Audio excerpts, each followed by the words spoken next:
Greetings and welcome to the 7th Movie Night Extravaganza invasion of the This Is Revolution podcast. My name is Forrest Miller, the host of Movie Night Extravaganza. Tonight we will be talking about Akira Kurosawa's 1985 samurai epic Varn. This movie was drawn out by Kurosawa over the course of 10 years while he went blind. It is very loosely based on Shakespeare's King Lear, and it is a sprawling, almost 3-hour medieval epic. Now, before I bring in my panelists this evening, I'd like to remind you to like and subscribe to both This Is Revolution and my channel, Movie Night Extravaganza. You can also support Movie Night Extravaganza on Patreon, where you get access to all kinds of amazing discussions and interviews. Not so much lately, but we're trying to build up it so we can afford to do that. But links are in the description. So without further ado, let's bring in the crew. I am first joined by J. Andrew World, the artist for Ben Burgess's Give Them All.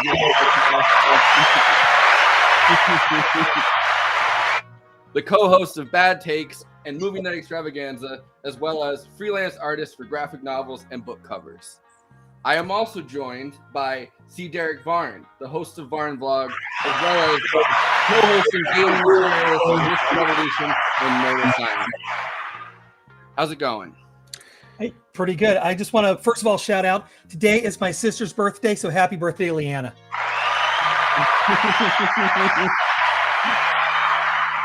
Round of applause all around.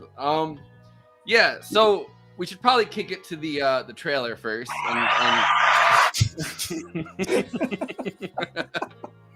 Man, people are crazy for that trailer.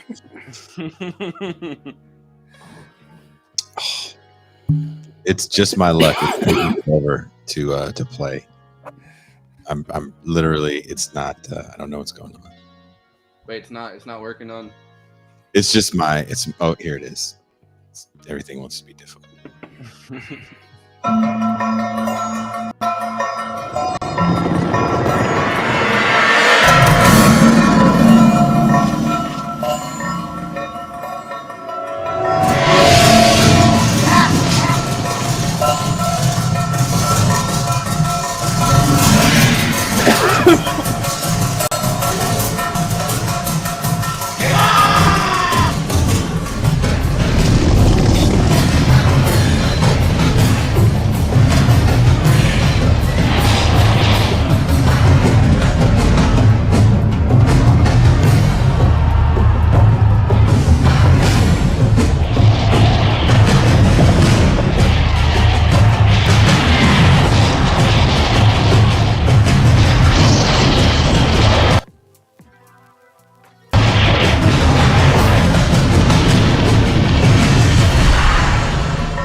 Yo, that was a good trailer, honestly. That got me pumped. Yeah. I remember growing up, and I don't know if Varn might remember this too, but the local PBS station in Atlanta ran in like 1986, 87, something like that. And I remember they played this amazing commercial, and I like so wanted to watch it. My parents wouldn't let me. And I could have swore the people in black in that movie were ninjas. That's what I thought, anyways. But what do I know? I was like 10. It's rated R, right? I mean, I don't Yeah. necessarily. Yeah. Yeah, It's, I mean, the full version I think maybe even be rated NC-17. So, yeah, and it's a sprawling 2 hours, and it's a cool 2 hours and 40 minutes. Worth every minute of that. But like, I had to watch it in 2 parts. To like, I don't know, like my ADHD is just bad. But last night I made it through, and you know I'm another 5 years older at this point, but it was good as hell. Yeah. I kept pausing it too because I was also like double checking things, making notes. Like, wait, what does that color mean in Japan? And oh wait, yeah, let me look this up. So it did take me 2 nights as well to get through the movie, but it is worth it. I have 11 pages of notes that I wrote down. So yeah, this is one of my 4 favorite movies as explained on Letterboxd. And so this is probably my 20th time through this thing, and it's still not slow, but it's long. Yeah. I mean, my other favorite movies tend to be like Tarkovsky movies, so this actually is kind of an easier watch.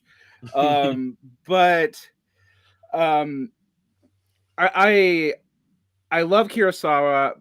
I think when we first talked about this, we talked about doing Rashomon, but I'm actually glad you brought me on for Ron, because I think Ron is the best as far as easily accessible Kurosawa movies. As far as particularly because you see what he does with color. The other really high point, samurai epics, and both the other Shakespeare adaptations are from the 60s, so they're in black and white, and they're stunning too, but in a completely different way. This movie is just something else. Yeah, I've seen Rashomon, I've seen Seven Samurai. I was in college when I saw both of those. Like I was a freshman in college, and I took like a world cinema class, so I definitely wasn't paying attention to like the extent that I wish I was, but I liked both of them. It does the color makes it a lot easier, I think, to watch through. And I don't say that as someone who like I like black and white movies a lot, but black and white and subtitled is kind of a little it's bit kind of a big black and white subtitled and long. Yeah, because Seven Samurai is almost as long as this, and it's completely in black and white, and it is a. I remember in college one night we decided to have a movie marathon, and that was the movie we picked, which was a mistake because everybody but me was asleep, and I'm like jumping up and down on the couch, going like, "Samurais are killing each other," and everybody else. So another thing I wanted to talk about before I downloaded the color video that you wanted to talk about, Andy, but one thing to talk about before that is the last movie that we did on Movie Night Extravaganza was Mishima, and I find it like the ideological differences between like a character like Kurosawa, who is 100% a pacifist at a time when that's definitely not the most popular position. By the time this movie came out, he felt like Japanese society had kind of far surpassed him. Like he felt like he was kind of a conservative relic of a different time. And, it was definitely accentuated by the fact that he really couldn't get movies made at this point. Like it's late in his career, and he wants to make this sprawling, 2 hour and 40 minute long, like $19 million epic, which is not something that Japanese, producers were willing to do whatsoever. So he ends up having to go kind of meet a French producer, and that's why like the beginning titles are in French. I find it really interesting though, just juxtaposing this movie with watching Mishima twice last week, which I mean is a Paul Schrader movie, but is based on Japanese society in the same period, and someone who is incredibly fucking fascist, kind of in their politics and in their worldview, fascist and schizophrenic, which is never a good mix. Fascist, schizophrenic, and a not closeted homosexual at the time, that totally wasn't okay. I mean, like Mishima is a wild, fascinating figure, but the opposite of Kurosawa, and just as marginalized actually. So I mean, it's interesting because they both felt like relics, and but and I think kind of were. I mean, Kurosawa was obviously a lot. Is kind of fascinated with Western culture in a lot of ways. Like he liked the samurai epic. He liked that as a genre, but that's not where he wanted society to go back to. Which I mean, Mishima was literally like, "Oh, we should bring samurai back." So that's not what he's what Kurosawa was saying in this movie whatsoever. In fact, it's a poignant anti-war about the futility and pointlessness of war, to the point where it's three brothers who there's really no reason for them to be fighting whatsoever, besides lust for territory, and that's the way that they were raised, and and manipulation from Lady Kade. But even Lady Kade is presented as she has a legitimate reason for what she's doing, given what happened to her family. It is a very long and slow form of revenge. So I think this movie is great like that. I am gonna probably get all weirdly break out the Buddhist knowledge, because it helps to understand this movie, actually, to know some stuff about Buddhism. Yeah, absolutely. I shared some stuff in the chat we had before this, in case I know Forrest is not necessarily an expert on Buddhism. I didn't know about you. I used to be a monk. All right. I spent a week once hanging out with you're just gonna drop that information and then just a little more than me. I used to be a Shramana, which is a first stage 4-vow monk, but that includes celibacy. I gave my vows back after 3 months, but and not in Japanese Buddhism. It was in Theravada Buddhism, but I know a lot about Buddhism. And there's a lot of most of this epic. I mean, there's some other stuff in it too, because it's based off Lear, but it's also based off of this quasi-historical Japanese source material and a real historical figure, which is also kind of wild. And the story is given its structure from Lear. And then there's all kinds of Pure Land and Nichiren Buddhist references throughout it too. So there's a lot going on here. Yeah, which makes perfect sense, because in Japanese society, to really put it simply, you're born you're born I forgot the one religion there, but you die a Buddhist, because the one religion is about the living, and Buddhism is about preparing yourself for the afterlife, which is a perfect religion to be looking at for a film such as this, as opposed to Miyazaki, who looks at the other one, which I'm so embarrassed I'm blanking on right now. I'm looking it up now. Shinto, yeah. Yes.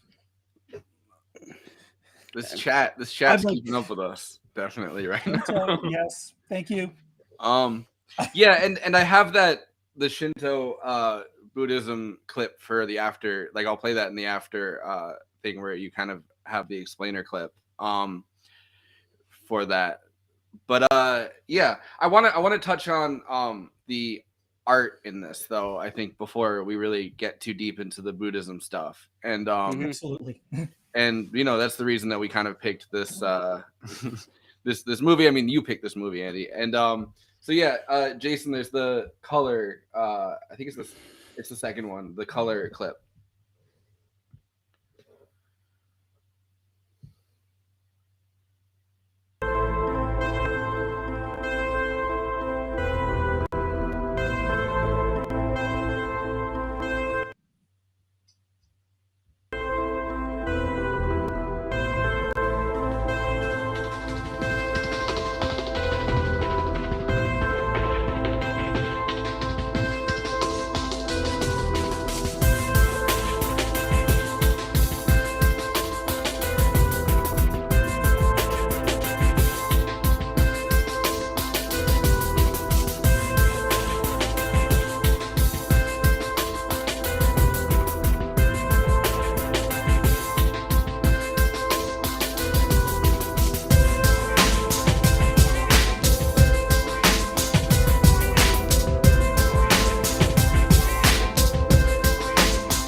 So yeah, I think that's a really good explainer. Yeah, and Kurosawa also invented bisexual lighting. But I was one gonna thing I go to did want a to I was gonna go to a Euphoria drag show the other night. I ended up just passing out because I had worked in the afternoon, but I was gonna go and be like and start asking like my friends that are drag queens about bisexual lighting and be like, I need to know more about this. Well, one thing I did want to actually kind of correct a little bit from the video because like the colors have very specific meanings too. Because like yellow in Western Japan also means treachery, and Taro, the eldest son, was wearing yellow. But I do think they got the red right in that, which violence and rage and emotion and that kind of stuff. Yeah, And the and it's blue, splashed really which they across this movie like a Jackson Pollock painting. You know what I mean? Like absolutely. And then the blue, which they didn't mention, means fealty in parts of Japan. So it's kind of interesting that's what each son wore, and the youngest was in blue, and he's the one who showed fealty to his father. yeah.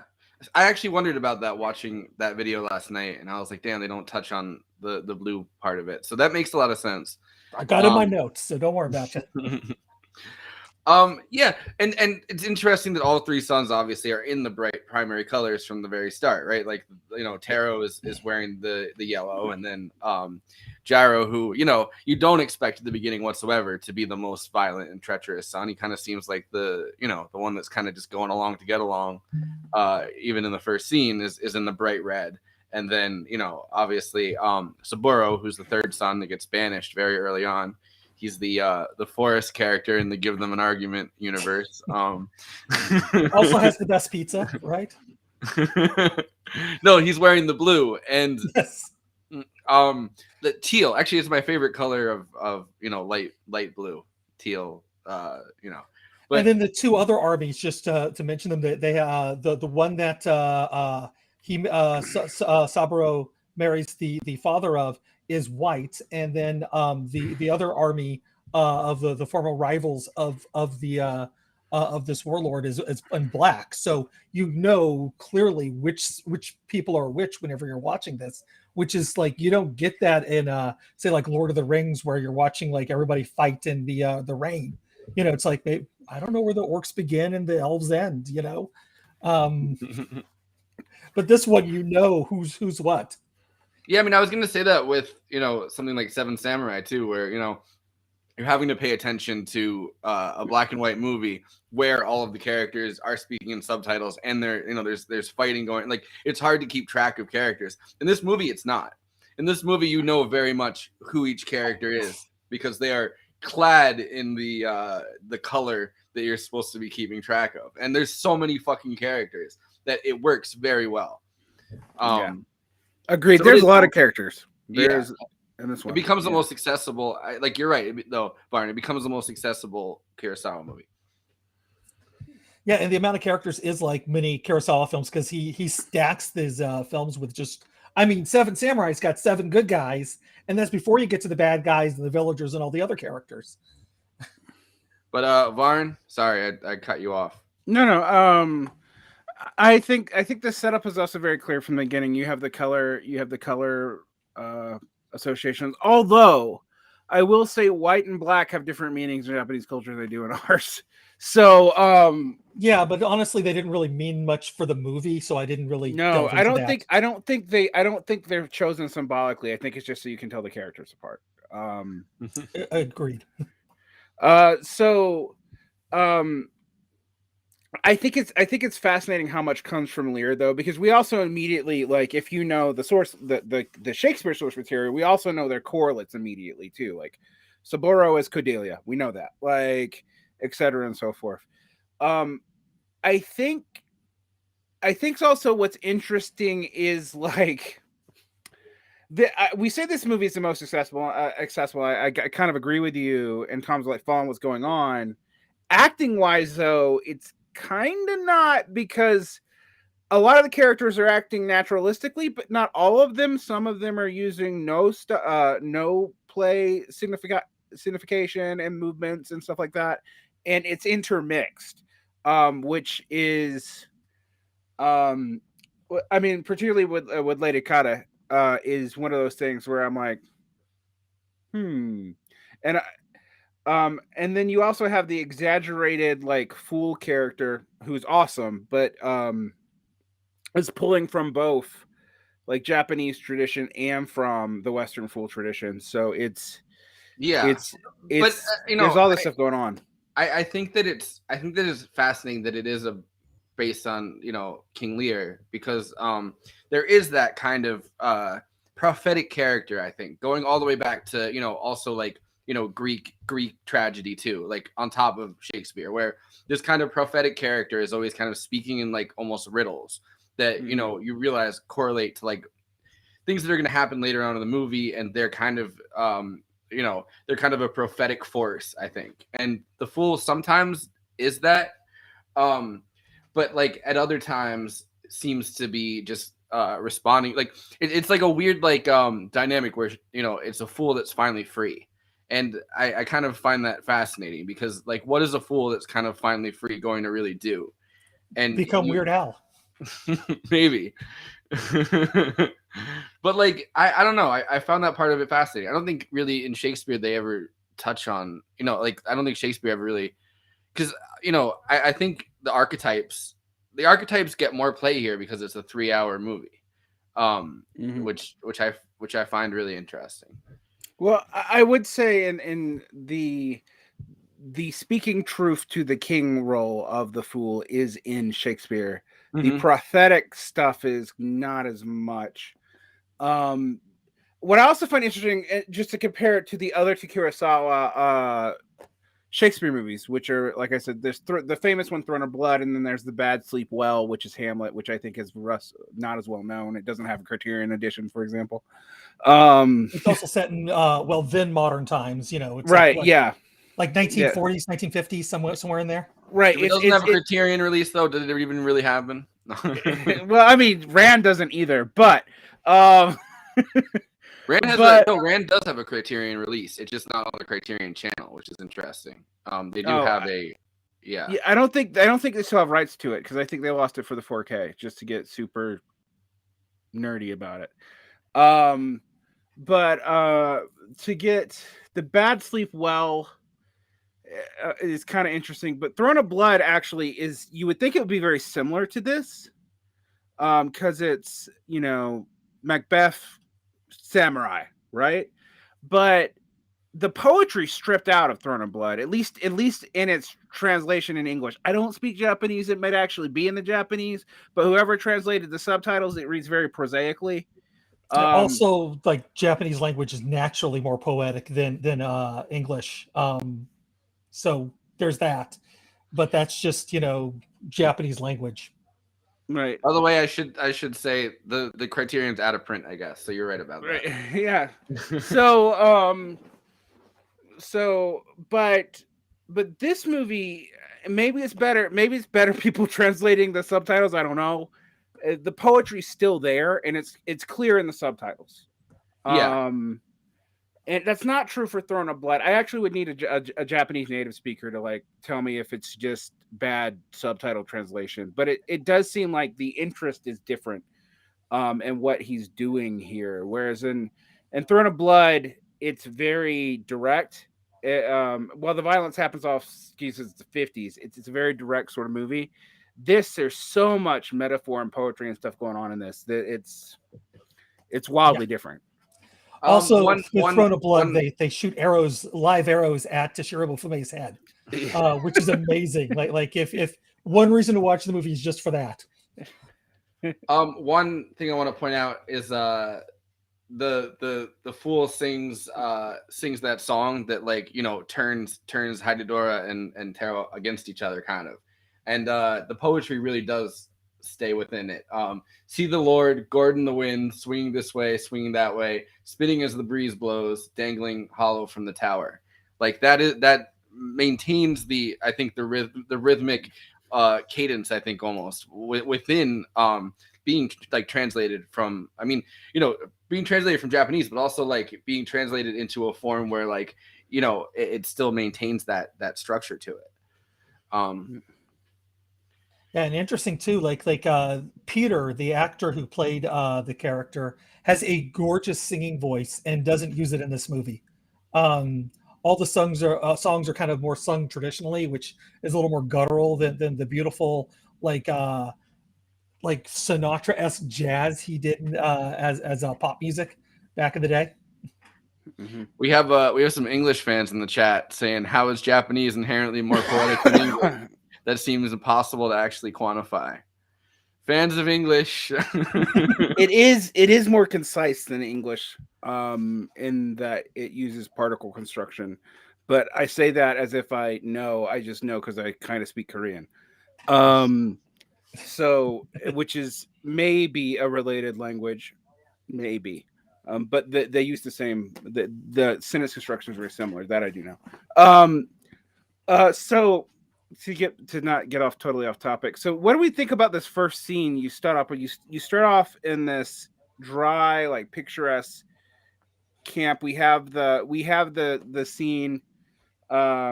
It's analogous to the "Who Loves Me the Most" scene in Lear, although it's not exactly the same.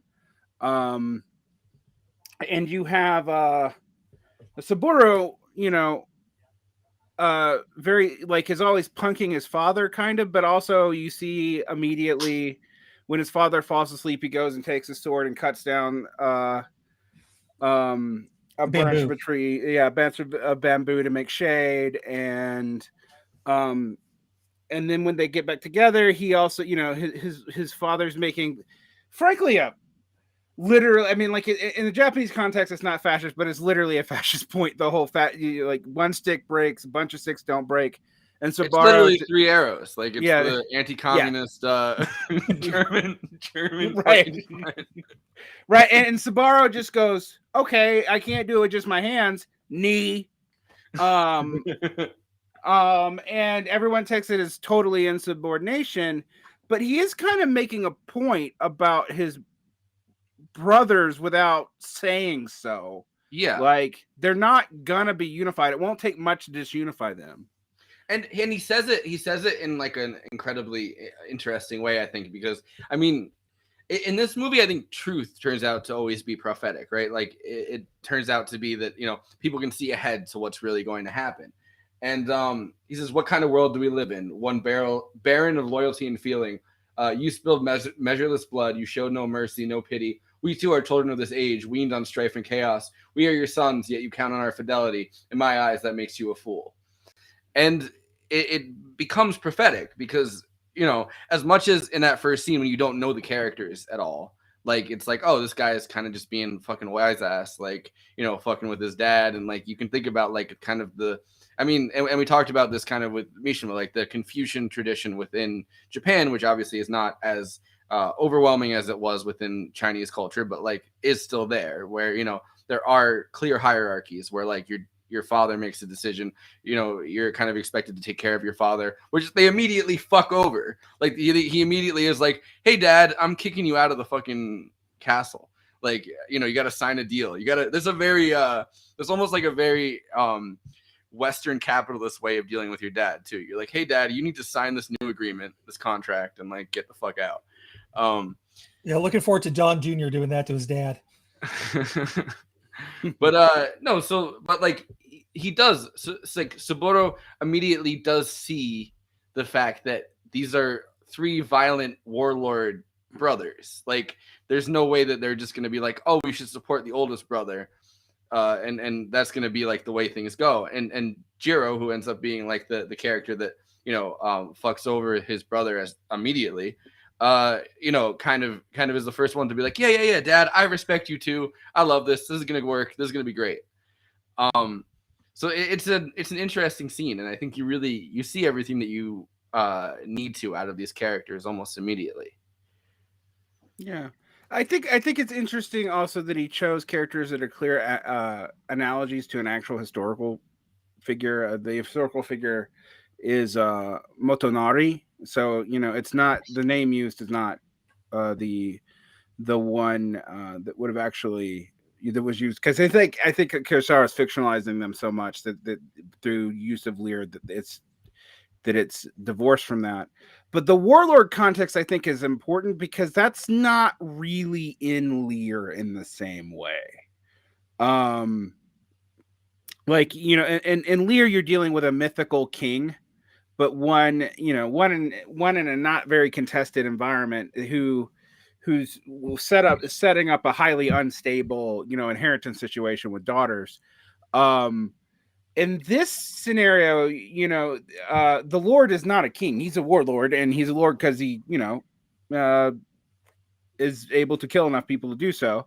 And constantly over the course of fucking 70 years. right, He was able to kill enough people to do so.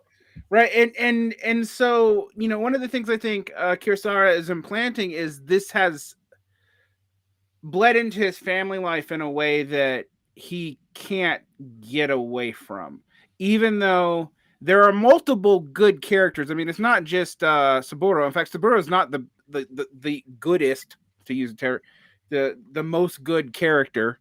It's actually later Sue, who is a character whose face you don't ever even see. Yeah. Well, I mean, and also on that scale, right? Like, there's a good scale and I guess a violent scale, I would say. And there's, you know, Tango, who's like the first banished for speaking truth. They canceled him. They canceled him for speaking truth. You know, the king's vassal, incredibly loyal vassal. And of course, Saburo, I think, would be on the top of this, you know, this diagram or something, if you were making one, where he's loyal to his father, but like, no, he's not the most good character. And then kind of, you know, they have the fool, and then they have, yeah, I think Sue is probably the purest out of all of the characters. Right. Oh, I mean, I think about the fool's loyalty, which is interesting, right? Because the fool, I mean, in some ways, the fool speaking truth actually does trigger something that accelerates Taro's Taro's ability to kind of outfox his dad, and also gives Lady Kata a way in. And that's when, you know, the warlords are doing their thing, and the fool's mocking them. He takes it, Taro takes it as this fool is mocking Taro. He's actually mocking Heidi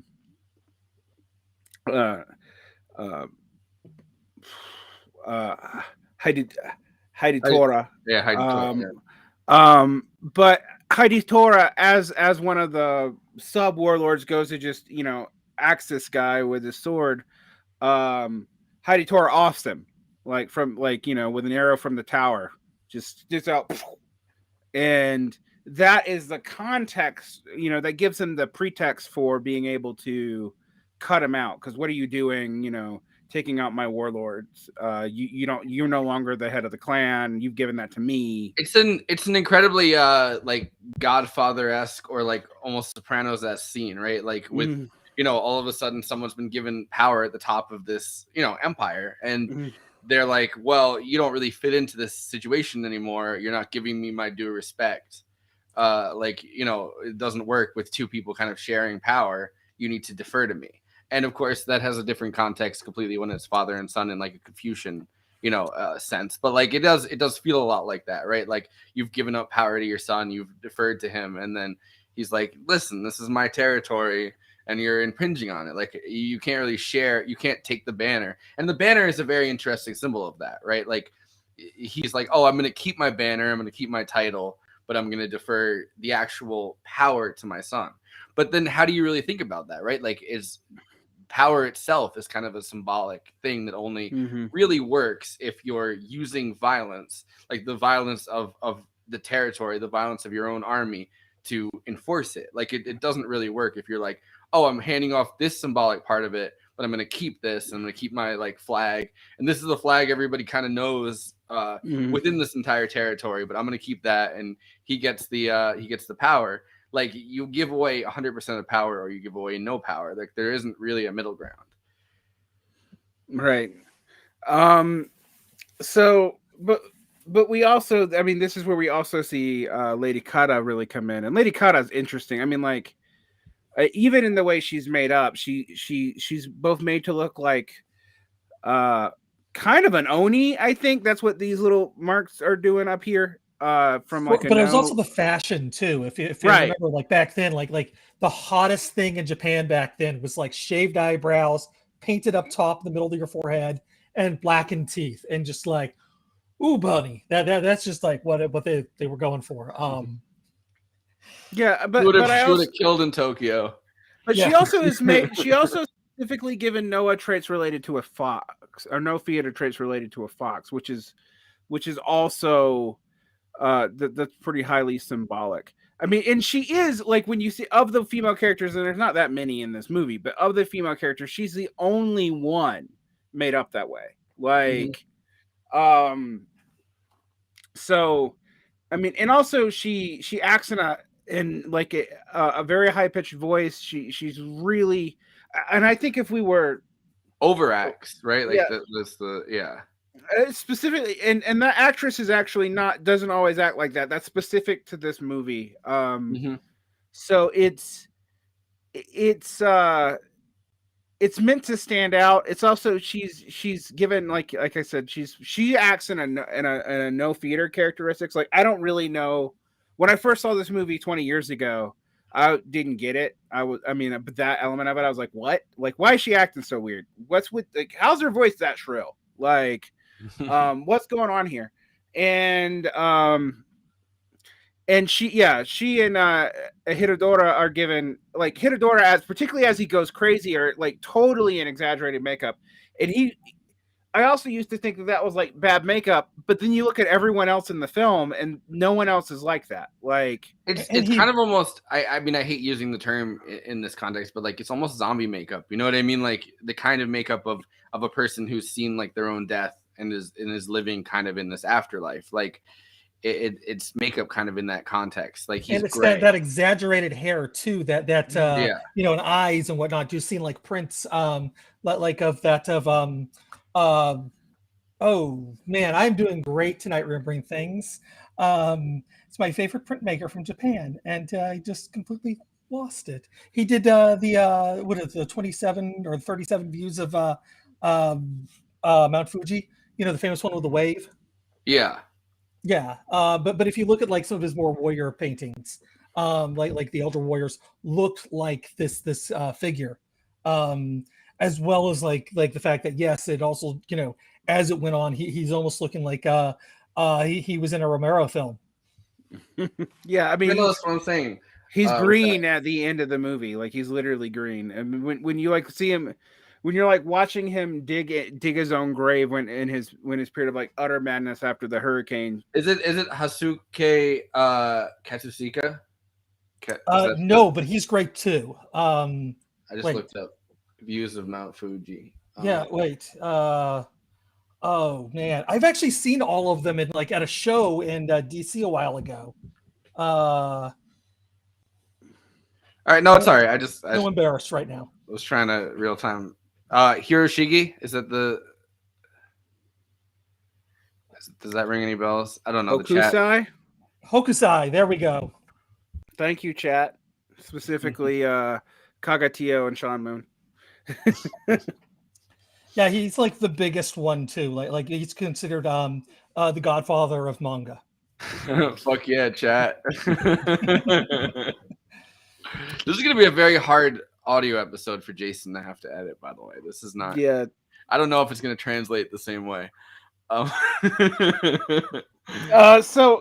we have that, and I mean, I guess we're going all over the place, but I love that intro scene where you have the setup and the banishing, and then that feels very theatrical, even though it's in that big field, like every in a kind of Western theatrical sense. But yeah, that's what I do with Movie Night Extravaganza too. In a kind of Western theatrical sense. But by the time you get into the first castle, it's not like that at all. Like you have like the acting significantly changes with all, particularly with not when it's not Lady Kara Hitodora, everyone's acting more and more naturalistically. So, and it doesn't look staged. Like, it's not like, it doesn't look like they just put a stage play with all this formality in a field. It's very, very different. And by the way, I should say, when we do the after stream, I mean, I assume you're sticking around for that, right, Varn? Because at an hour we go off this revolution, and we have an after stream that we do, and I am going to go through it scene by scene. I have graphics that I saved that I want Andy respond to. So we are going to do that part of it. Cool. Yeah. Oh, I but guess anyway, if we're go on. At Yeah. an hour, we don't have that much time left, so we should get to the rest of the movie. I mean, it's hard to talk about a 3 hour and 40-minute epic that involves about multiple contexts and several background things in an hour. Yeah. Well, that's why we do it in 2 parts. The same way I watched it. I mean, do you guys find this to be like?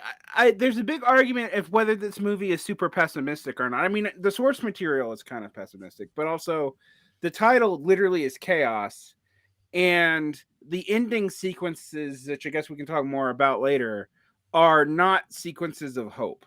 Like Sua disappears, Amitada Buddha just falls and goes away. The entire line is wiped out. Do you feel like this is like Kurosawa in despair, or do you think it's just the result of war? What do you think is going on there? I mean, it feels like a thesis statement in some ways, like in Kurosawa's pacifism, right? Like he's making his mark on this, medieval, if you want to call it that, / samurai genre, where he's kind of making the statement, I think, throughout the entire thing, that war is pointless, that it leads to this betrayal, it leads to families literally getting ripped apart in this sense, right? It leads to generational trauma where each generation is unable to escape what the original genre or whatever the original family is really doing. So I think that and he does it in kind of an incredibly Greek, like someone mentioned in the chat, like Medea, like it does feel like that, like, right, like at the end of it, Kurogane has the thing where he literally says, or not Kurogane, Tango has a thing, he literally says, "Do not blaspheme. It's the gods who weep. They see us killing each other over and over since time began." And he says, "Men prefer sorrow over joy, suffering over peace. Look at them in the first castle. They celebrate murder." And it feels like he's kind of staking out this pacifistic position that he feels, right? Like war is pointless. Here is literally the most beautiful 3-hour film like that I've ever seen in my life. Like I don't think I've seen a film with this much beauty that really feels this artistic. The blood throughout it, although it's everywhere, is stylized. Like you don't feel like you're watching people necessarily murder each other in like a visceral sense, as much as you really feel like you're seeing this in an art form, right? Like you feel like you're watching a painting, really, like, or like a series of paintings. You know what I mean? Like it's beautiful. Which is how the movie was actually put together, was with a series of paintings that took him 10 years to make. And I have a clip for that when we go to our after party, I guess. But I think that I feel like he's making a statement on his own pacifism, and he wants to make it clear that within this 3-hour King Lear themed samurai epic, that he's really staking out this position that war is pointless. It happens constantly. It's generational. Like as long as we're in this, so it is pessimistic in that sense, that you can't escape from it, right? Like you can't escape from it by just being honest and good, because obviously you kind of get shot off a horse at that point. He's kind of, but he wants to make that part of it clear. And I think that having these constant battles between family members really does stake out that position. Right. Well, there's the other theological context is actually the wrong word for it, but I don't have a better one in English. Dharmic context is that in this time period in Japan, the versions of Buddhism that were most popular, Shin, Nichiren, etc., believed that the world was in an age of degenerate dharma, that the Buddha passed from the world, but also the dharma had passed from the world, and that they were the best you could do was maybe go to one of the Buddhist heavens for a while in a Pure Land and kind of bide your time until Maitreya Buddha came back. And what I find interesting is that Hidodora kind of uses that as an excuse to be nihilistic early on when the first debates, like after he gets kicked out of Toro's castle. And he, when Tango comes after him and talks about Lord Buddha, he throws back the age of degenerate Dharma stuff, but it's an excuse for him not to have dealt with his own prior actions. And I think that's interesting because the themes come throughout. And if you think about when this is made, there's some people in chat pointed this out too. This is made in 1985. Japan is like we're afraid of Japan in America in 1985. Yeah. And 1985, if I'm not mistaken, is the year that Trump went on Oprah and said, Japan is far outpacing us. They are manufacturing more than we could ever think of. Yeah, it's like when the ad attacking Reagan's presidency, saying that he's let Japan further overtake. Right, Michael right around Crichton the time Gun Ho came out. Right, and Michael Crichton starts writing like Rising Sun, which is that super racist thing got turned into a movie in the 90s, but like is really about the mid 80s. And so, but I think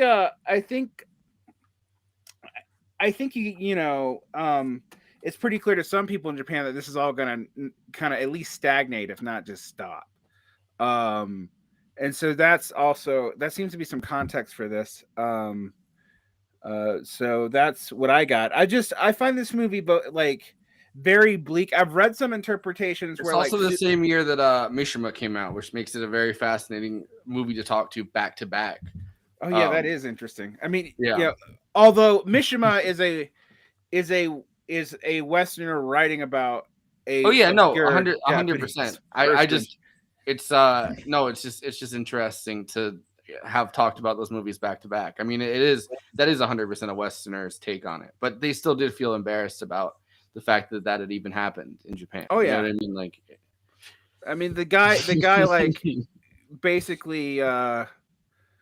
I didn't mean to cite noted scholar Trump, by the way. I just I wrote a whole essay about that in college, and I just remember that it was the same year. But it does seem like there's a lot of that going on. I mean, I also think Kurosawa was not super optimistic about the state of the world by 1985. And like, I mean, I don't know. I feel like he might have had good reasons to not be optimistic now in retrospect. Yeah. But you have the Soviet Union kind of collapsing by that point. You know what I mean? Like it's kind of been understood. A little early, but no, but I mean, like, it's starting to. You know what I mean? Like that. Yeah, we didn't quite realize it at the time. I don't think but like you could see the beginnings of it throughout the 80s. But it wasn't until the end of the 80s where it really was in full effect. And no 89 is when it really collapsed. But I'm just saying, like, if you're looking at it from an outside perspective, right? Like you kind of see the only system that's not this kind of relentless drive towards capitalism, relentless drive towards kind of draining everything kind of away, this competition that only happens in the sphere of economics. Like you kind of see that starting to fall away, and it does feel like you're kind of rushing towards this end of history moment that obviously was embarrassingly wrong, but like, I can see how you would be looking at kind of the world from the outside at that point and be like, no, the world's going towards a fucking horrible place. Like there's no coming back from this spot either. Like it's and that's how South Park was invented.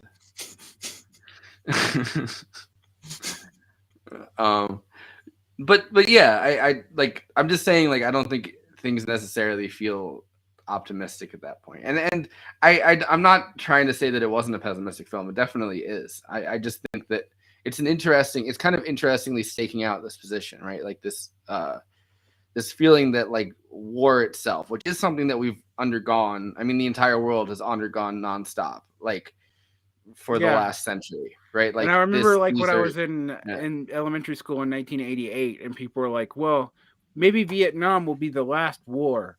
I mean, like seriously. I mean, this was American grade school propaganda in '88. I mean, and also ignoring that like the Falklands Island and Grenada happened, but like, it is interesting that that's still in the U.S. horizon, and in Japan, there haven't been a war. I mean, they have not. But it does seem like there's a sense that you know, the old, more brutal way is definitely coming back. Yeah.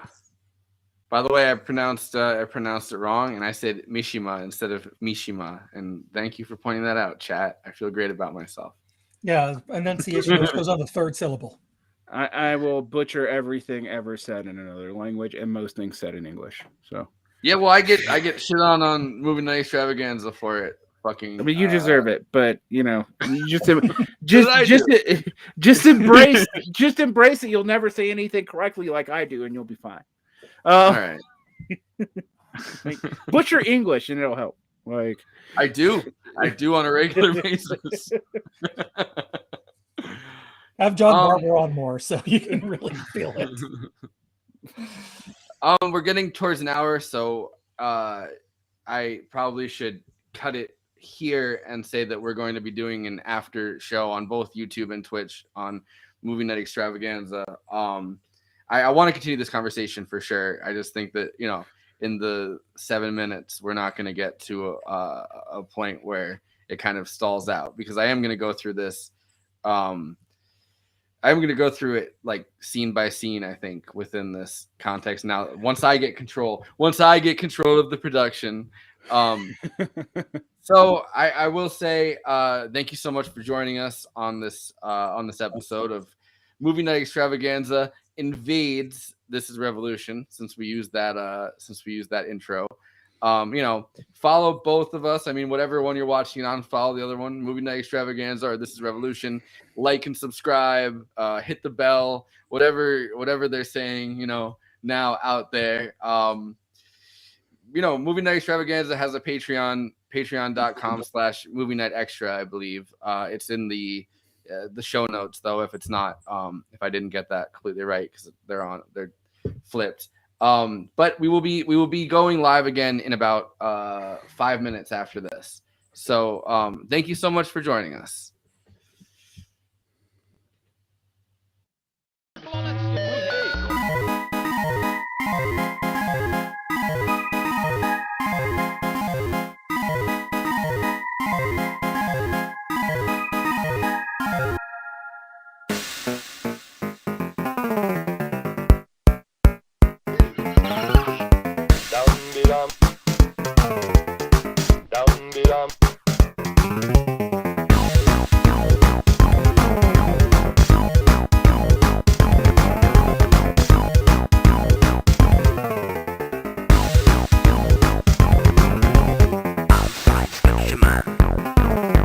I like to beat from outside.